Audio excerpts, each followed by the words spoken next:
నాకు ఇంకా గుర్తుంది, లార్డ్ చర్చ్లో ఒక పురుషుడు వచ్చాడు నా దగ్గర. ఫాస్టింగ్ ప్రేయర్స్ చేస్తూ వచ్చి, అన్నా ఏడ్చేస్తా, కౌగులించుకుని ఏడ్చేస్తా, ఏమైంది?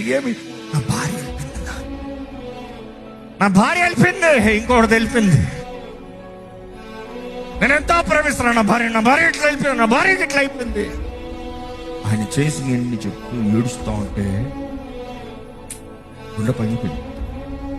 ఇంకా జరిగిన సంఘటనలు చెప్తా బాగోలేదు, కానీ ఏం చేయమంటారంటే ఏం చెప్పాలి? హోషేయ గ్రంథం నుండి దేవుడు ఏం చెప్తున్నాడో అదే చెప్తాం. ఓ ఈ భార్యని తెచ్చుకుంటాం మాత్రం కాదు, ప్రేమించు, నేను ప్రేమిస్తాను సిద్ధమన్నా, కానీ వెళ్ళు.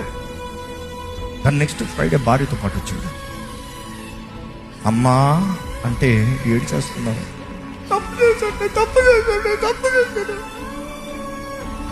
ఆమె తప్పు చేస్తున్నాను ఒకటి చెప్తా ఉంటే ఆయన పక్క నుండి ఏమంటాడు తెలుసా? పోనీలే, పర్వాలేదు, వదిలే. నాకు అనిపించింది, what kind of husband he is. He had the faith to forgive.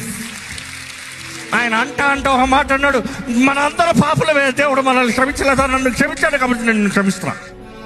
ఆ మాటకి అబ్బా, ఆయన నన్ను క్షమించాడు కాబట్టి నేను క్షమిస్తున్నా. ఇంకా దాని నుంచి ఏం కావాలి?